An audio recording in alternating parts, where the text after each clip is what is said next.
Predstav si, že by si mohol kúpiť svoju vysnívanú motorku už iba s automatom. Vitaj vo svete motocyklov Honda! A toto je kanál Weekend P2 a v tomto videu sa pozrieme na to, čo sa zmenilo na Honde Africa Twin pre rok 2024.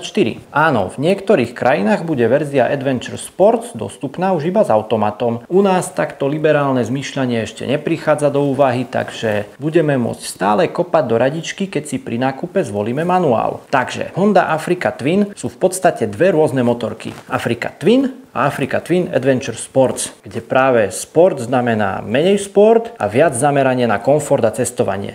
Dáva logiku, že?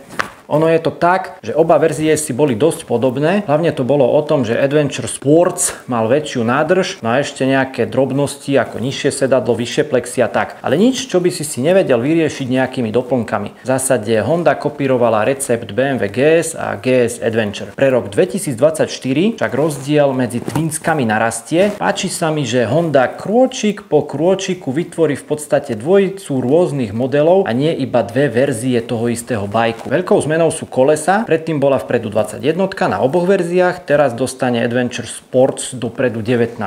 21 je totiž jasne lepšia pre potreby škaredého zaobchádzania mimo istôt asfaltu, za to 19 je čosi medzi, aj dobrá na asfalte, aj nie úplne na zahodenie, keď z neho odbočíš. Určite sa hodí viac na model, ktorý je určený predovšetkým na prekonávanie dlhých vzdialeností, ktoré nemusia byť nutne terénne, ale keď príde na jazdu v stupačkách, stále si povieš, že OK, toto je fajn. Táto zmena dáva veľký zmysel. 19 vpredu je rokmi overená na iných motorkách tejto kategórie a úprimne, keď už nemáš chuť na prerastené, prekoňované GS-oidy, multistrady či inú háveť, odpoveď má okrídlené logo. V podstate sa vrátiš do rokov 90, kedy veľké GSO na tom bolo parametrami podobne, ako je na tom teraz Africa Twin, ktorá začínala ako 650. Ďalšia zmena, ktorá odkláňa model Adventure Sports od slovka Enduro, je zníženie zdvihu tlmičov. Tie už budú v štandarde elektronicky ovládané so zdvihom o 20 mm nižším, takže zdvih vpredu je 210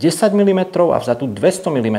Takže aj svetlá výška je v porovnaní so štandardom nie 250, ale iba 220 mm, čo je o 30 mm menej, ale je to aj tak dosť, ak si zameraný hlavne na cestovanie, ktoré nemusí byť horšie ako rozbitá štrková cesta a preferuješ s istotou uložené labky na zemi, keď zastavíš, oproti bohapustému lietaniu a skákaniu s motorkou, pretože logicky klesla aj výška sedadla na 835 mm v štandarde a ono je tu ale viacej možností toho, ako vysoko bude sedadlo. Okrem toho všetkého to prispieje aj k lepšej ovládateľnosti a to nie len pri jazde na ceste, ale aj pri manévrovaní na mieste, lebo hmotnosť je tak tiež uložená nižšie a tých 30 mm svetlej výšky, o ktoré prichádzaš, pri pomerne vysokej, ťažkej motorke s veľkou nádržou budeš cítiť aj v tom pozitívnom smere. Keďže Adventure Sports sa stáva viac cestne zameraným modelom, dáva to základu možnosť stať sa viac allroundrom než enduro zameraným strojom. Prichádza teda možnosť mať Africa Twin s elektropodvozkom Showa Era, čo bola predtým možnosť iba pre verziu Adventure Sports.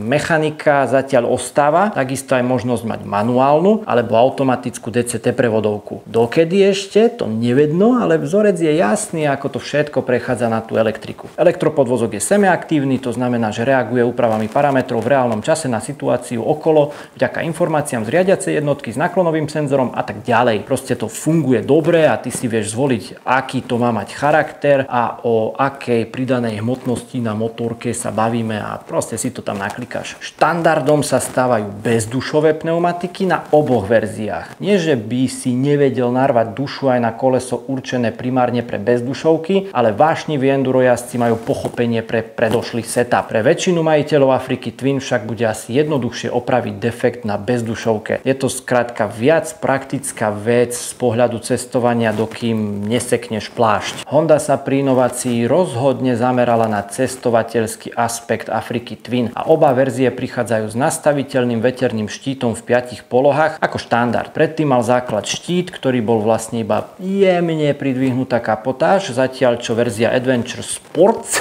prišla s veľkým kusom priesvitného plastu vpredu. Lebo takto máme rádi, aby na nás na motorke nefúkal vietor, že? Najväčšia a najmarkantnejšia zmena na oboch modeloch je ale motor, lebo ako je stále všetko na motorkách lepšie, má lepšiu odozvu, reaguje lepšie než predošlý model a má vyšší výkon. Nuž nie. Nová Afrika Twin nebude mať vyšší výkon oproti predchodcovi. Prečo to nazývam najväčšou zmenou? Nuž lebo nový dizajn nasávacích kanálov, nové naladenie riadiacej jednotky a časovania ventilov, taktiež redizajn výfukového systému a naraz kompresného pomeru. To znamená, že koníkov je tu stále 100 pri 7,5 tisíc otáčkach, ale izákovia pribudli. A nie málo, je ich o 7% viac, čiže 112 Nm pri 5,5 tisíc otáčkach. A to je to hlavné. Maximálny krútiaci moment je vyšší a dostupný v značne nižších otáčkach. Charakter motora sa teda mení a keďže nestúpol špičkový výkon, tak museli pribudnúť koníky niekde v strede alebo dole. Veď mrkni graf. Afrika Twin mala podľa mňa doteraz veľmi dobrý motor, 100 koníkov bohato stačí a je pekné, že ich nehnali nahor a vytunili to, čo má väčší zmysel pre takto zameraný bike, a to jeho silu. Hoci ani predošlý model by som slabým nenazval, takže dúfam, že budem mať možnosť okúsiť aj túto verziu Afriky Twin, lebo nejednať osobnú skúsenosť. Afrika Twin bola vždy pekná motorka, myslím od prvého až po aktuálny model. To sa o konkurentoch takto suverene povedať nedá, iba o BMW. To suverene nebolo nikdy najkrajšie. Sport sa mi ale nikdy nepáčil, tie proporcie skrátka nie sú správne. Afrika bola vždy taký namakaný atlet, ale tak čo ja viem o výzore, keď mne sa páči toto. Anyway, rok 2024 sa nesie aj v redizajne Afriky Twin. Tá zažila reinkarnáciu v roku 2015 a prišla s naozaj podareným dizajnom. Moderným, ale zároveň jasne odkazujúcim na predošlé várky. Teraz tu sú nejaké tie zmeny, skôr taká omladzujúca kúra a nie snaha odlíšiť sa od tej starej. Lebo to, čo je pod kapotami, sa ráta najviac. A to má Afrika Twin namixované vo veľmi zdravom pomere medzi reálnym využitím a snahou ukázať sa, že som top, kúp si ma. Nuž, a myslíš si, že toto je aktuálne top adventure bike, aký sa dá kúpiť? Taká víkendovka, alebo výletovka, alebo snívaš o čom si inom? Daj vedieť do komentu, aké sú tvoje dvojkolesové chuťky. Čau!